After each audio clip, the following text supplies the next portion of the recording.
आज इस वीडियो में बात करते हैं एस्टोमेटाइटिस के बारे में। क्या होता है मुख्य रूप से बता दूं कि एक तरह से एक डिजीज है। ये क्यों होता है इसके बारे में बताऊंगा और इसका लक्षण उपचार इसके बारे में मतलब ए से लेकर जेड तक इसका डिटेल में बताऊंगा। क्या होता है कि बता दूं कि ये एस्टोमेटाइटिस एक ऐसी स्थिति होती है जिसमें मुंह के अंदरूनी हिस्से में सूजन, लालिमा, जलन हो जाती है। कुछ गंभीर मामलों में भी देखा जाता है कि इसमें जीभ, मसूड़े, होठ, गाल पर छाले भी पड़ सकते हैं। साथ साथ में भी देखा जाता है कि रूमेटाइटिस के मुख्य दो रूप होते हैं, ठीक है, जिन्हें हर्पिस एस्टोमेटाइटिस और एक एफलॉथ एस्टोमेटाइटिस के नाम से भी जाना जाता है। इसमें क्या होता है, हर्पिस एस्टोमेटाइटिस में कोल्ड सोर और एफ्थॉस रूमेटाइटिस में केकर सोर आदि होते हैं, ठीक है। अब बात करते हैं एस्टोमेटाइटिस के लक्षण क्या है, ठीक है। इसके बारे में बात करते हैं कि इस एस्टोमेटाइटिस के लक्षण बहुत सारे हो सकते हैं, जैसे मुंह के अंदरूनी बाहरी हिस्से में दर्द या जलन, बस सूखना, इस मतलब अनेक लक्षण हो सकते हैं। इसमें देखा जाता है जैसे कि एस्टोमेटाइटिस में होने वाले लक्षण रोग के प्रकार और अंदरूनी कारणों के अनुसार अलग अलग हो सकते हैं, ठीक है।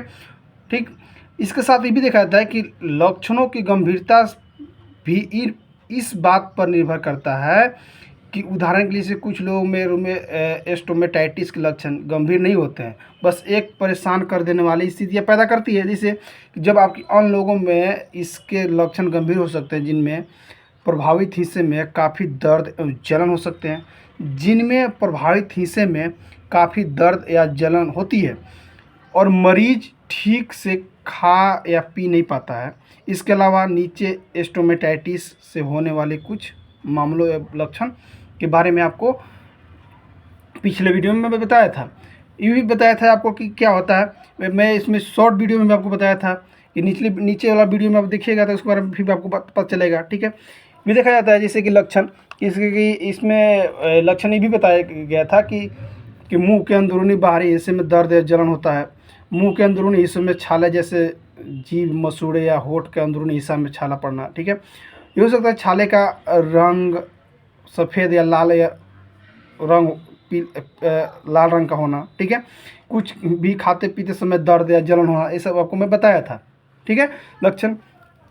अब बात करते हैं कि ठीक है ये बीमारी होने लगा तो हम डॉक्टर के कब दिखाएं। बता दूं कि अगर यदि आपको कई दिनों से मुंह के छाले या दर्द हो रहे हैं और वो ठीक नहीं हो रहे हैं, और तो डॉक्टर से इस बारे में बात कर लेनी चाहिए आपको, ठीक है, ताकि आपको इस बारे में समस्या का समाधान पता चल सके, ठीक है। इसमें साथ में ये भी देखा जाता है कि कई बार छाले ठीक होकर बार बार विकसित होते रहते हैं। ऐसा आमतौर पर शरीर में विकसित विटामिन या अन्य पोषक तत्वों की कमी के कारण भी होता है। इसीलिए डॉक्टर जांच करवा कर उसके अंदरूनी का कारण पता लगाते हैं, ठीक है, कि ताकि आपको सही बीमारी का पता चल सके। अब बात करते हैं कि एस्टोमेटाइटिस क्यों होता है। किसी भी इंसान को एस्टोमेटाइटिस क्यों होता है, कारण कुछ तो कारण होगा ना।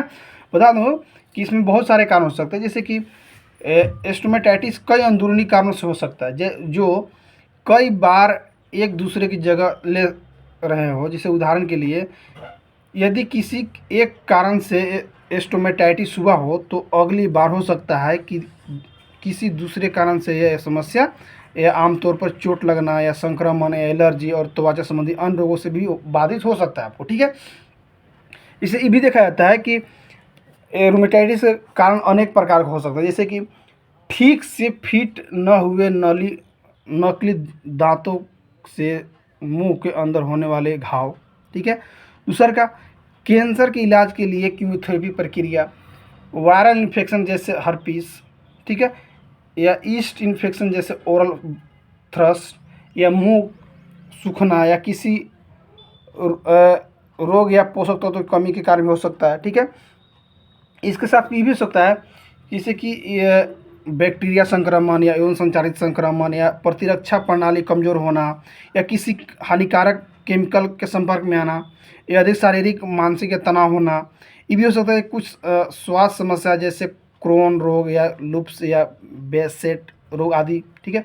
ये भी देखा जाता है जैसे कि कुछ दवाएं जैसे सल्फा ड्रग्स या एंटी एसिप्लेटिक और कुछ एंटीबायोटिक दवाई से भी हो सकता है।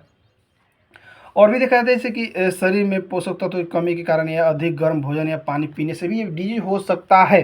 ठीक है, और इसके बात करते हैं परीक्षण।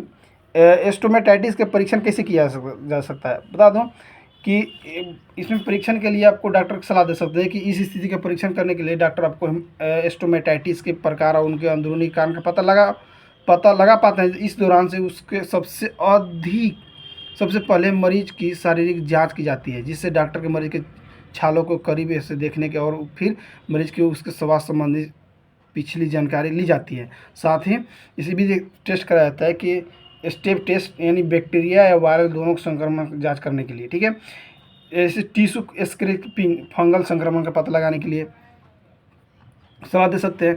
साथ में सीख सकते हैं जैसे पेच स्टेट एलर्जी का पता लगाने के लिए बोल सकते हैं। ठीक है, इसके अलावा क्या होता है, डॉक्टर मरीज का ब्लड टेस्ट भी करवा सकते हैं ताकि मरीज के शारीरिक स्वास्थ्य का पता लगाया जा सके। इसमें हो सकता है कि कुछ गंभीर मामलों में बायोप्सी टेस्ट भी कराया जा सकता है, जिससे सटीक से आपको पता चल सके क्या है क्या नहीं। ठीक है, तो इसमें होता है जैसे एस्टोमेटाइटिस का इलाज कैसे किया जा सकता है, बता दूं कि इसके एस्टोमेटाइटिस का इलाज बहुत अनेक तरह से किया जा सकता है। जैसे कि एस्टोमेटाइटिस का इलाज पूरी तरह से उसके कारण पर ही निर्भर करता है।